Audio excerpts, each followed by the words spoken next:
S, the power rating, surge impedance loading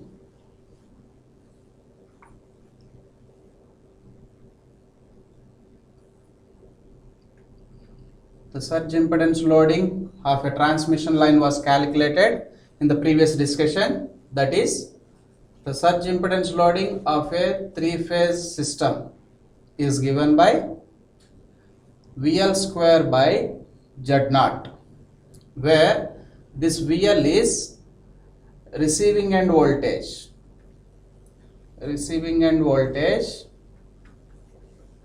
defined in kilovolts, kVs, and Z naught is the surge impedance of the transmission line. The surge impedance of the transmission line in ohms. Okay.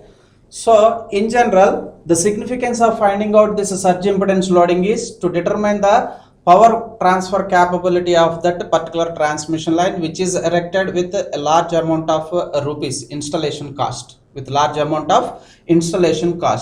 So our objective is to transmit the highest large amount of electrical power with the minimum cost. Okay, so mean to say that the power transfer capability should be increased while designing the transmission line itself. Means the magnitude of this SIL should be increased, then defaultly we can say that the transmission line can transfer more amount of electrical power.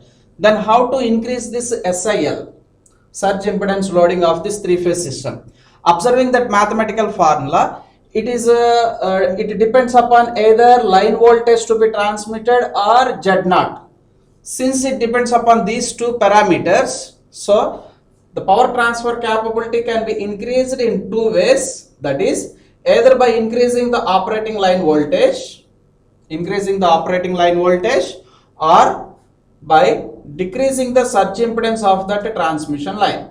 These are the two ways to increase the surge impedance loading of this three-phase transmission line.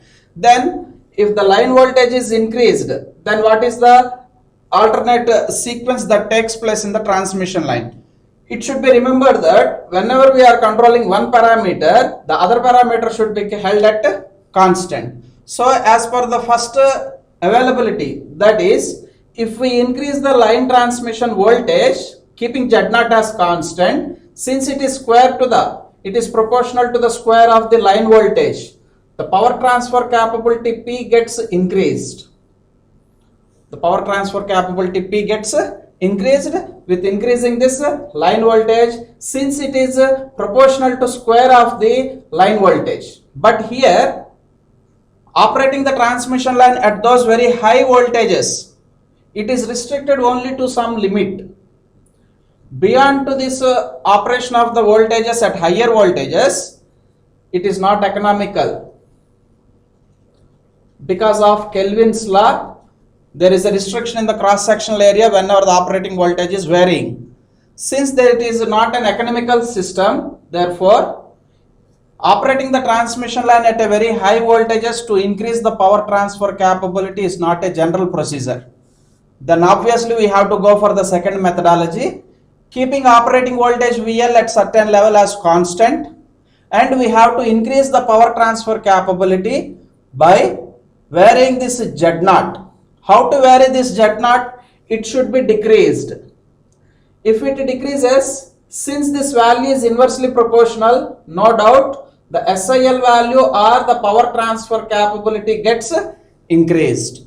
So we concentrate on this method by decreasing the surge impedance to improve the power transfer capability of this transmission line. Then how to decrease this Z naught is our discussion now.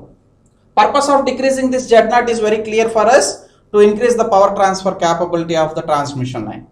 Then this Z naught is mathematically given by a formula root of L by C, means its magnitudes depends upon Z naught magnitude called as surge impedance depends upon the inductance of the transmission line and the capacitance of the transmission line. There are two ways to decrease the Z naught for increasing the power transfer capability. The first one is by decreasing the L value And the second option is by increasing the C value. Okay, observing this Z naught, it is very clear that if you decrease this L, obviously that Z naught will decrease. If Z naught decreases, since it is inversely proportional, SIL will increase. Okay, so how to decrease this L, and on other side how to increase this C is our objective now. So if you check the transmission line will have a series inductance like this L, which is calculated in our first unit mathematical formula 2 into 10 power minus 7 ln of self mutual GMD by self GMD. Using that formula we can estimate the transmission line inductance for every line. Okay, so observing that line we can add series capacitor. Okay, so if we add the series capacitor, then in addition to this L called as XL, inductive reactance plus JXL, the another component is added for compensation purpose, that is called as minus JXC. So by adding series capacitors into the network, into the transmission line, so that we can decrease the value of the net reactance. I mean to say that L and C, if we added in together in series, the effective L value gets decreased, because inductor is an opposite feature for the capacitor is an opposite feature for inductor. That is why L value gets decreased by using this series capacitor. This series capacitance method is having another advantage called stability, power system stability, because all these entire transmission lines are connected to the power stations, are also called as generating stations. In the generating stations we know that there are alternators which generates the electrical power. Synchronization of those alternators is an essential parameter. Okay, so the stability plays a major role whenever the transmission line is under loading conditions. So that power system stability, the stability of operation of this entire power system network gets increased if we add the series capacitor to the general network of a transmission line. So additional advantage, one advantage is Z0 decreases so that power transfer capability increases. That is first advantage.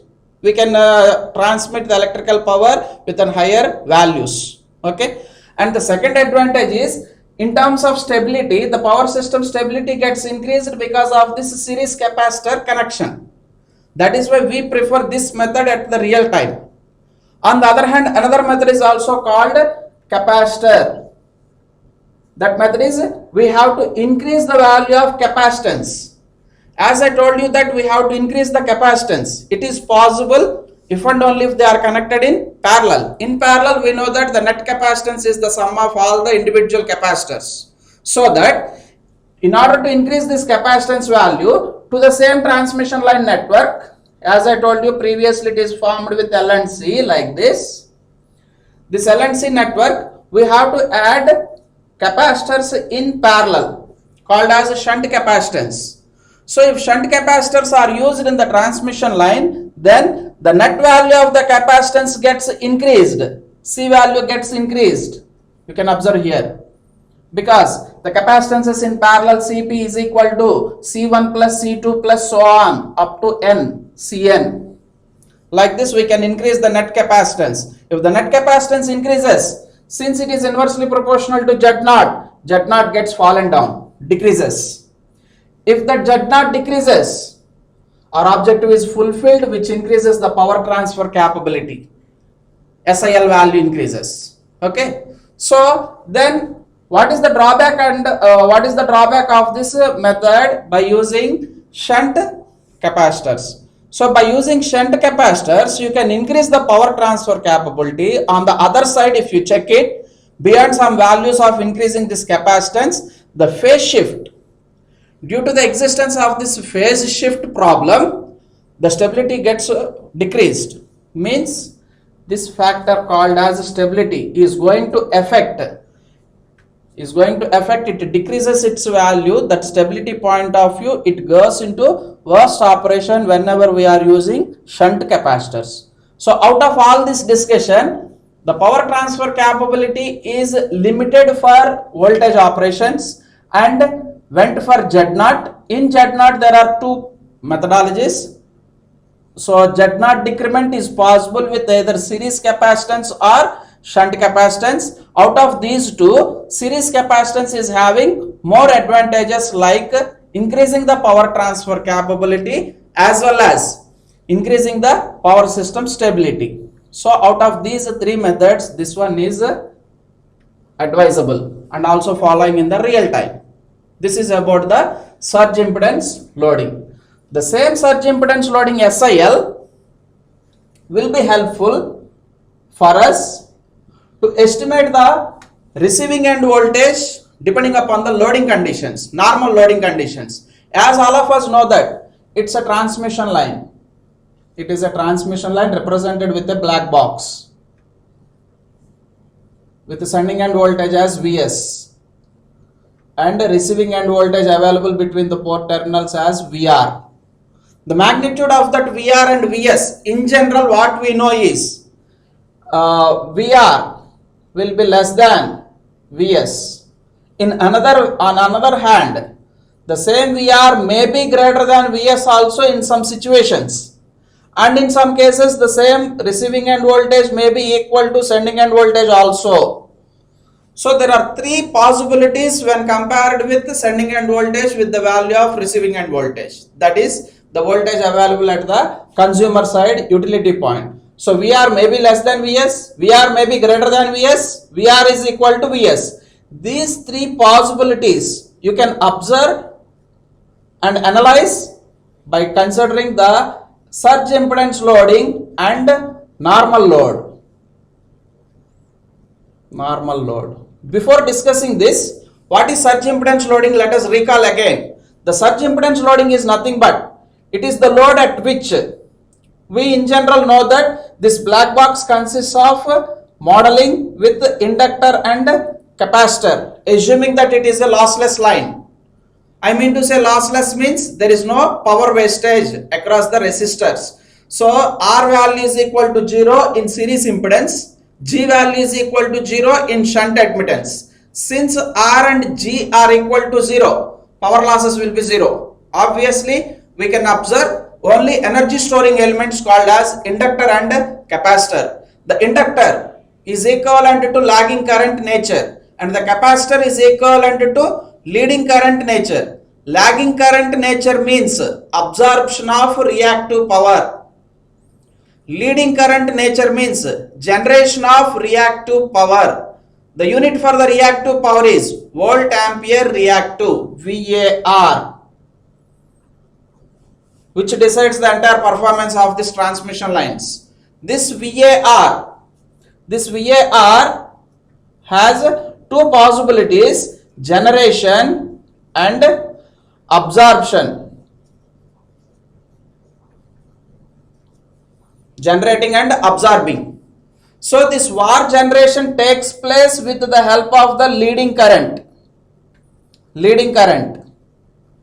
which is possible with the capacitor, and this absorption of the VAR component takes with the help of lagging current, which is possible with inductor L value. Okay, so the load, if I select such a way that if I select the normal load L value, load power value P, which is formed with a resistor like this, means here I have to connect a resistor whose value of this ohmic value should be equal to, this resistance value should be equal to square root of L by C. If I say like that, then what is L and C? Inductance offered for this transmission line, C value, capacitance offered for that transmission line, 2 into 10 power minus 7 ln of dm by ds is the L value, and C value is 2 pi epsilon naught divided by ln of dm by r, otherwise dm by ds. Using the first unit calculations, you can estimate the value of L and C. Take the ratio of that L and C and underroot it. So with the under root of this L by C, whatever the value you are getting, with that magnitude of that value, if you select a resistor and keep the load with that much value called as root of L by C, then I can say that at this particular load, it will carry a certain amount of current. That current will make this inductor property and capacitor property to be cancelled out, so that VAR generation will be equal to VAR absorption. VAR generation will be equal to VAR absorption in that transmission line whenever it is terminated with a resistive load whose magnitude is equal to the surge impedance. If at all if this is happening, then we can say that the entire transmission line doesn't affected with the VAR component, either generation nor absorption. So this transmission line, now it is called as infinite line. Infinite line, or also called as natural loading line. Natural load. Simply we call here as per our syllabus as surge impedance. Surge impedance, and the loading is called as surge impedance loading. Hope all of you get this point. What is infinite line? Infinite line is nothing but it is a transmission line whose end terminals on the receiving end side are terminated with its characteristic impedance or surge impedance square root of L by C. It is also called as natural loading line and also called as technically surge impedance loading. So at this surge impedance loading, generation of VAR is equal to absorption of VAR. So at that condition, whenever these two are equal, then we can find a condition that receiving end voltage magnitude will be exactly equal to sending end voltage. Ideal case. So how to get that ideal case? That ideal case is obtained by the transmission line operating with a load value equal to its characteristic impedance or surge impedance. Such a line is called now infinite line. Okay. So this case we have explained so far by making the surge impedance or natural load is equal to the normal load. Means here the load is a variable. If at all if I vary the load such a way that its ohmic value is equal to Z0, surge impedance, then you can observe a property called as VR is equal to Vs. If VR is equal to Vs, then what is regulation? Regulation value is equal to 0% ideal case. Either voltage now fallen down nor increasing. It maintains a stiff voltage which is equal to the sending end voltage without any drops. Such a condition is called as ideal case. Even though transmission line are having LC values, they are compensated in terms of its drop by selecting a suitable load here as Z0. So that VR is equal to Vs happens if and only if the load value is equal to Z0. That is surge impedance loading.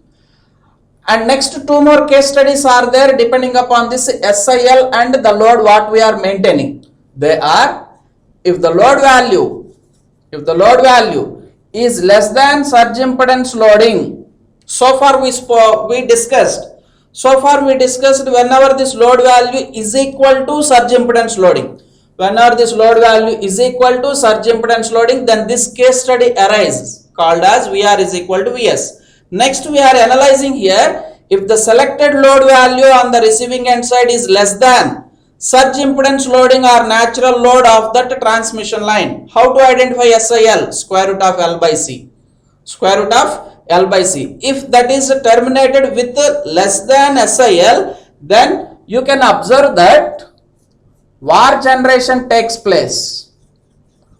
VAR generation takes place. Means it is having the transmission line is having a capability to generate reactive volt amperes. Volt ampere reactives can be generated. Means which effect is more? Capacitance effect will be more. XC. Capacitance effect will be more. Since capacitance effect is more, you can observe here the receiving end voltage greater than the sending end voltage, so that the regulations will be negative values. Negative regulations. Once go through the case studies very clearly. Means The variable is here loading variable, load as a variable. Whenever load is equal to SIL, it behaves as a pure resistor, so that the entire network behaves as a pure resistor, because this inductor is compensated with capacitor. Volt ampere generation will be equal to volt ampere react to absorption, so that it behaves as a pure resistive network, so that V and I are in phase at any point of time. At any point of time in the transmission line, whenever this load is equal to SIL, then the voltage and currents are in phases, acts as a pure resistive network, and also it is an ideal condition that VR is equal to Vs. So if at all, if the load magnitude is less than SIL, then VAR generation takes place in the transmission line, indicates that capacitance effect is more, so that it will be affected on the receiving end side with an values observing that as VR greater than Vs. If this VR is greater than Vs, then the regulations will be negative regulation. On the last side, that is, if the load value is greater than SIL, overloading condition, if at all if this is happened, if the selected load magnitude is greater than the defined surge impedance loading, then you can observe such a transmission line. In that such a transmission line, you can observe the VAR absorption. The volt ampere react to absorbing takes place. So this absorption is due to the inductive reactance XL, means inductive reactance effect is more in the transmission line, so that the voltage drop increases. Because of that lagging current, the voltage drops, increases. If the voltage drops are increased, then you can observe on the receiving end side nearer to the load as VR value less than Vs. VR value less than Vs. So this case study you can observe on the load side. Whenever that load is, the selected load is greater than SIL, so that VR will be less than Vs and the regulations will be positive regulations. Methodologies are to be implemented to bring that positive value of regulations to 0. Okay. So the surge impedance loading will be helpful for us in analyzing the entire performance of the transmission lines, and also to estimate the receiving end voltage stiffness, whether it is equal to Vs or greater than Vs, less than Vs. Less than Vs is happening in our discussion for load values greater than SIL, and VR greater than Vs is happening whenever the same load values are less than SIL. 3 case studies are arised to analyze the performance of this transmission line. And also, in another way we can tell that with this entire discussion it is very clear that the receiving end voltage VR, its magnitude purely depends upon the variable load L, the variable node ZL, which is to be compared with Z0, surge impedance. ZL is equal to Z0, ZL less than Z0, ZL greater than Z0. I mean to say, load is equal to SIL, load less than SIL, load greater than SIL. So Z0 plays a major role if you check it out here in the comparison, whose value is equal to root of L by C. Whether this Z0 is to be maintained small or large value is to be discussed in further section. So in general, for a overhead transmission line, the L value will be very more compared to the C. L value will be more compared to the C, because overhead transmission line, if you observe on the electrical power transmission lines, towers, there will be a cross arms. Out of these cross arms, the conductors are running with certain distance maintaining. Okay, so that the distance between the conductors are more. If the distance is large, then obviously the inductance L value will be more. If L is more, if L value is more, then Z0 will be high, surge impedance will be high. Okay, but whereas underground cables, if you check it, rather than overhead transmission lines, If you go for underground cables, those cables are located very nearer, and all those three cores of the three-phase cable will be jointed by armoring, and we will found that cable to be very closely. Distance won't be identified, they are very close. There is no distance between the phase to phase in a three-phase wires if they are located in the underground cables. So that L value, inductance offered for that underground cable will be very small. L value for underground cables will be small. L value for overhead transmission lines will be very high, which is affected in terms of its surge impedance. I mean to say that since L value varies from overhead transmission line to the underground cables, the surge impedance also varies. The surge impedance Z0 for overhead transmission lines, Z0 for overhead transmission lines is larger in magnitudes. In terms of hundreds, you can identify 200, 250s, 300, 380s, 400, like that. In terms of ranges of hundreds, you can identify as surge impedance for an overhead transmission line. Whereas for underground cables, the same surge impedance, because of there is no separation between the phases in the underground cable, L value will be very small, inductance. Okay, so that surge impedance will be very small. In terms of it is only tens, 40, 30, 25, like that. Maximum it is 50 ohms for cables. Whereas for overhead transmission line conductors, it is around hundreds, 400, 500, 280, 380, 360 in terms of range of hundreds. So let us calculate. Let us have the values of this Z0 for various transmission lines which are transmitting the electrical power. So let me say that this is of VL value, and also it is Z0 value, estimated Z0 value for a overhead transmission line, and the number of cables called as conductors are also selected here. For a single conductor, for one conductor, the Z0 value is, for one conductor the Z0 value is, so the single phase, the single conductor will have the surge impedance of, with a single conductor we will estimate the surge impedance to be as 400 ohms. For two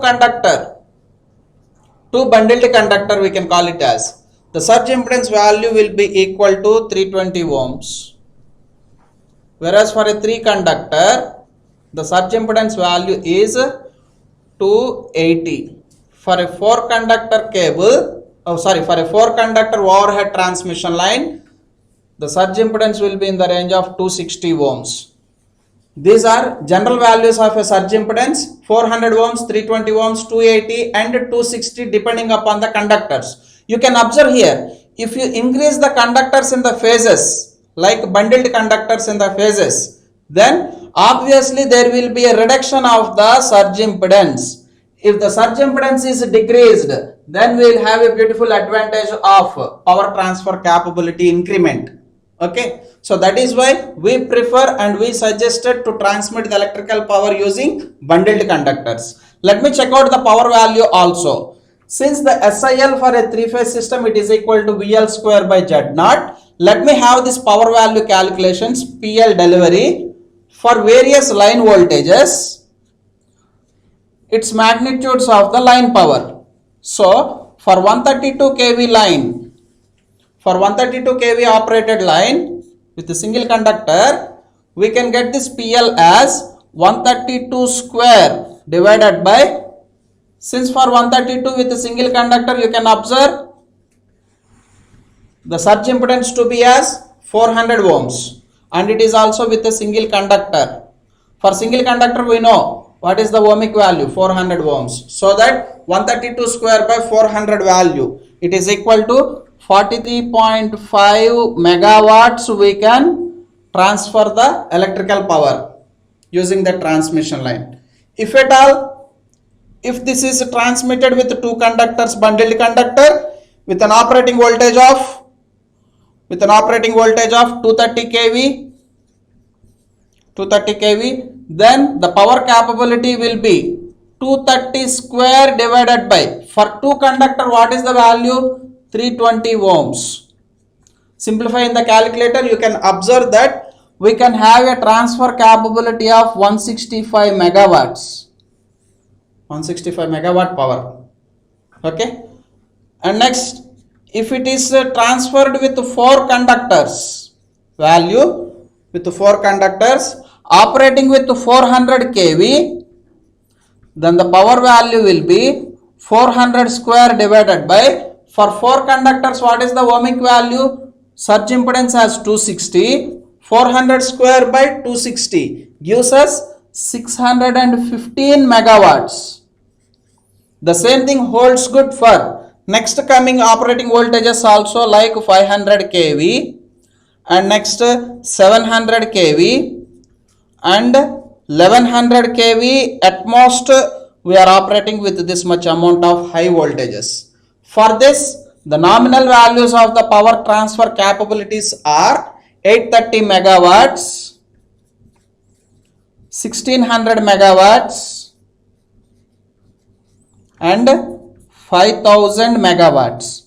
If you observe this statistics, whenever the operating voltage is increased, the power transfer capability also increases. See here, whenever the operating line voltage increases, the power transfer capability also increases. In addition, increasing the magnitude of operating voltages, if you observe, the surge impedance magnitudes also fallen down because we are using more number of bundled conductors. That is why we discussed at the time of different types of conductors in the first unit that whenever we use the bundled conductors, where we will use the bundled conductors? The bundled conductors are used at the places of very high voltage transmission lines. All these are high voltages. Whenever we are operating at with these high voltages, we suggest, always we prefer to use bundled conductors, because for bundled conductors the surge impedance value will be less, so that the power transfer capabilities will be increased. This is about surge impedance loading. So far what we discussed, all these points are very important points regarding competitive exam point of view, and also for a write test short notes, right?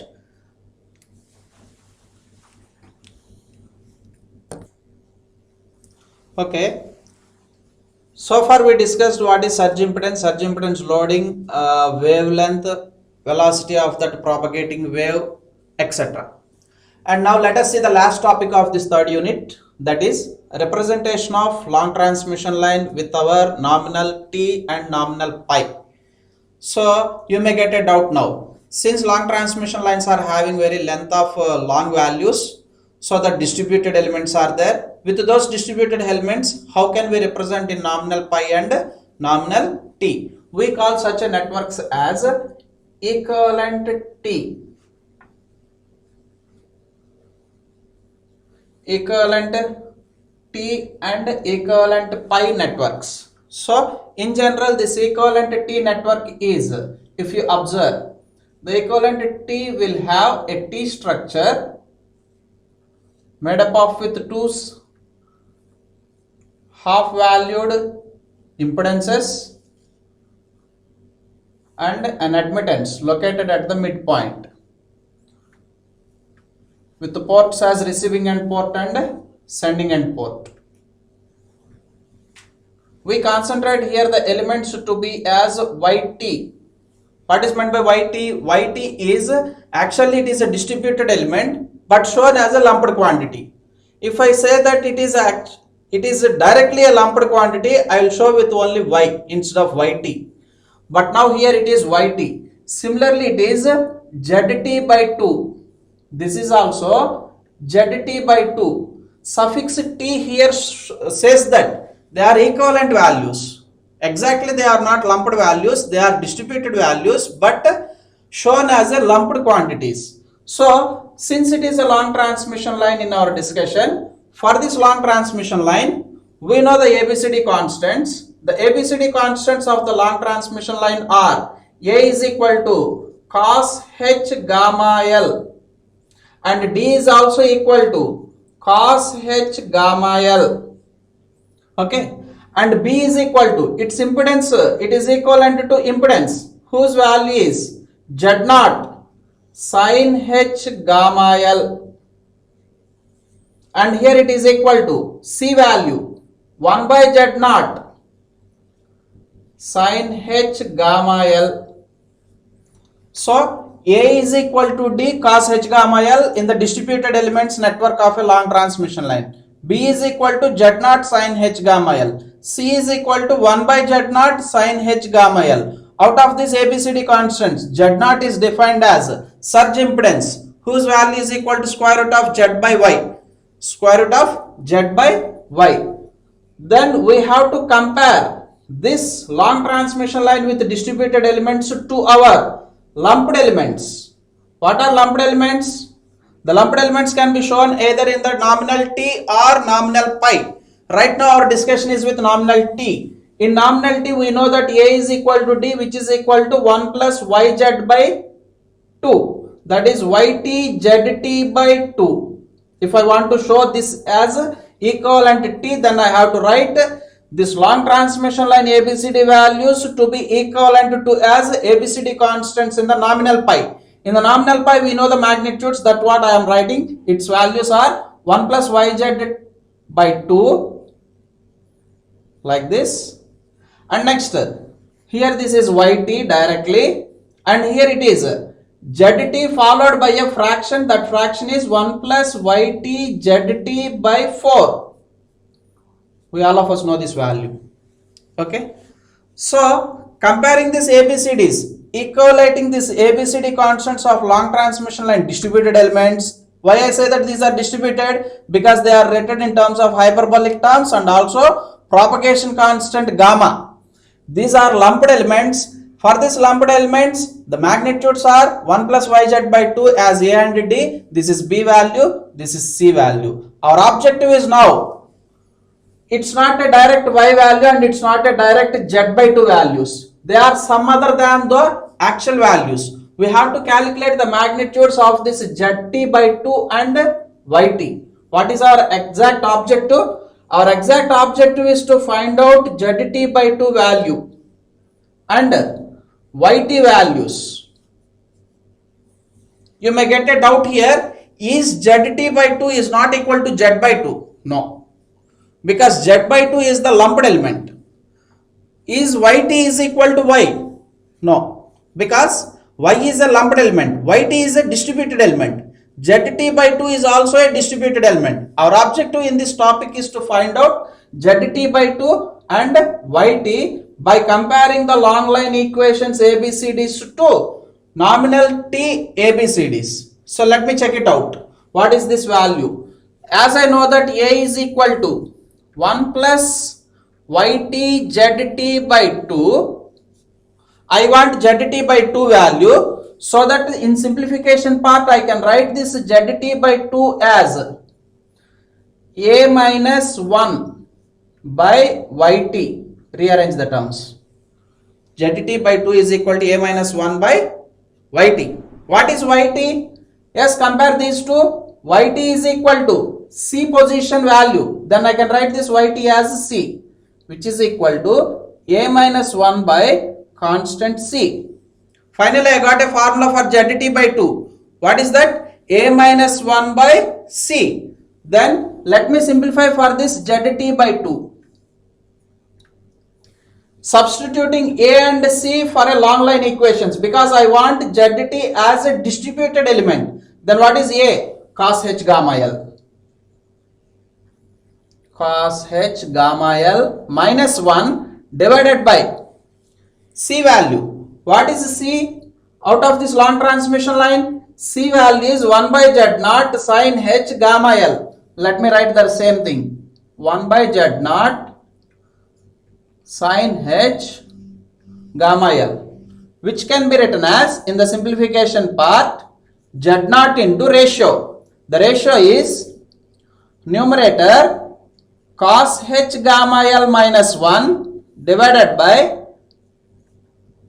sin H gamma L. Sin H, this is gamma L. This is 1. Okay. So finally, zt by 2 value what we got is Z naught characteristic impedance or surge impedance multiplied by the ratio. The ratio is cos h gamma L minus 1 by sin h gamma L, where gamma is propagation constant root yz and z naught is surge impedance root of z by y. Okay, so using trigonometric notations, we can simplify this numerator and denominator in the ratio so that zt by 2 value, the zt by 2 value can be written as z naught into the z naught multiplied by cos 2 theta minus 1 can be written as 2 sin square theta, that is sin square h gamma L by 2 divided by sin 2 theta can be written as 2 sin theta cos theta, that is 2 sin theta, that is sin h theta. This is 2 theta in our assumption. Theta is nothing but half of this value, that is gamma L by 2 cos h gamma L by 2. So I have used here trigonometric ratios, trigonometric formulas. Cos 2 theta minus 1 is equal to 2 sin square theta, and next here sin h 2 theta is equal to 2 sin h theta cos h theta. So simplifying for this, 2 get cancelled, sin term get cancelled for one time in the numerator, and finally what we get is z naught into, this is zt by 2 value in the form of distributed elements. You can get this as z naught into sin h gamma L by 2 divided by cos h gamma L by 2. Sin by cos is equal to tan, so that I can write this as tan h gamma L by 2. Okay, and also further I am going to simplify this z naught for our convenient purpose. What is the simplification? Z naught is equal to square root of z by y.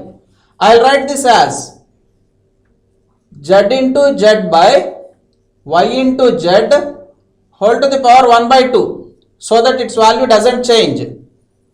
Okay, then its numerator and denominator is also multiplied with the entire length of the transmission line for our convenient purpose. Then you can write this same z naught as z naught is equal to z into z square root of z square, it is equal to small z multiplied by L gives us entire length of the impedance called capital Z divided by root yz, since it is whole to the power half, root yz is gamma L multiplied with L, then I can write this as gamma L.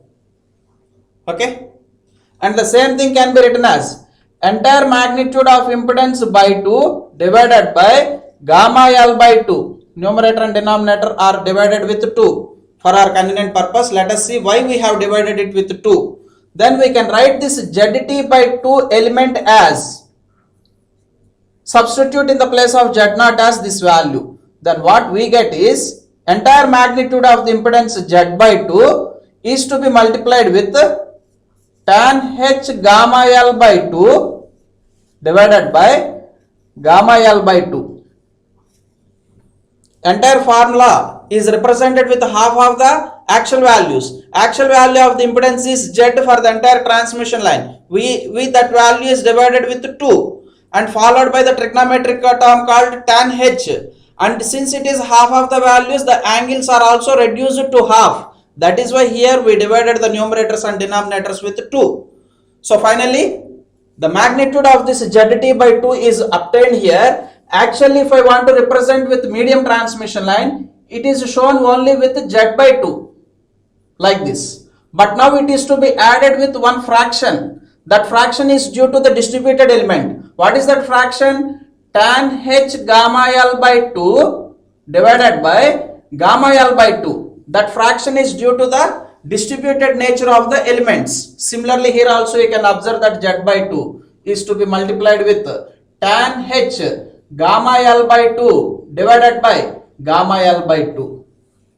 Half of the derivation is completed by finding out the magnitudes of zt by 2, where zt by 2 are distributed and z is a lumped element, and finally we have to calculate yt.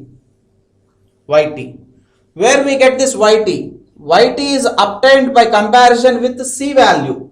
Yes, yt is equal to constant c, which we can write this as 1 by z naught sin h gamma l. Sin h gamma l. Then what is this 1 by z naught representation? 1 by z naught value is root of y by z. Previously I have written z naught as root of z by y. Reciprocal to that, that is root of y by z. The same thing you can write this as y into y divided by z into y whole to the power 1 by 2 is to be multiplied with its entire length of the transmission line. Then you can write this as square root of y square is small y multiplied by its entire length divided by square root of yz, it is gamma. Gamma is to be multiplied again with L, which is equal to y into L is capital Y and denominator is gamma L. This is 1 by z naught. Substitute that 1 by z naught here. Then you will get the element of this shunt admittance yt in the equivalent t as y into sin h gamma L divided by gamma L. You may get a doubt. Here also we can put it by 2 by 2. No need of putting that by 2 because the admittance part is not divided. It is located at a single place. That is why by 2 concept is not there in the single letter. By 2 concept will be available only for the series impedance in the case of equivalent T.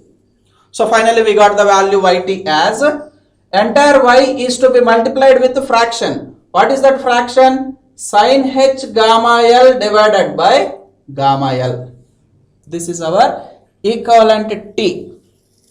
In the same lines we have to derive for equivalent pi also. So right now here I am showing you the formulas. Yt is equal to y into sin h gamma L by gamma L. Zt by 2 is equal to capital Z by 2 is to be multiplied with tan h gamma L by 2 divided by gamma L by 2. This is the fraction. And let us go for the next methodology called as equivalent pi network. So far we have discussed equivalent T network. Now we are going for equivalent pi network. The pi structure, you know that there will be a entire impedance located here and admittance part is divided into 2 sides, receiving end side and sending end side, like this. So that now I will write this as yt by 2. Here also I will write it as yt by 2, whose values are to be calculated. And this part I will write it as zt. Okay. Our objective is to get that yt by 2 value and zt, which are distributed elements, to be obtained in terms of lumped quantities as using this trigonometric ratios.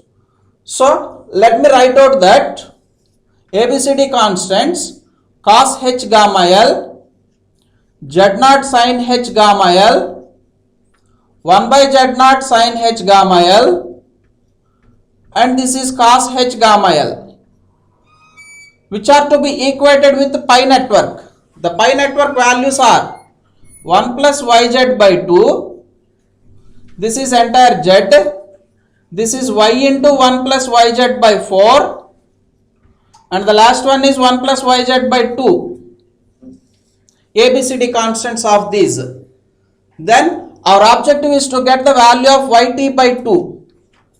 Yt by 2 is equal to a minus 1 by c here, a minus 1 by c.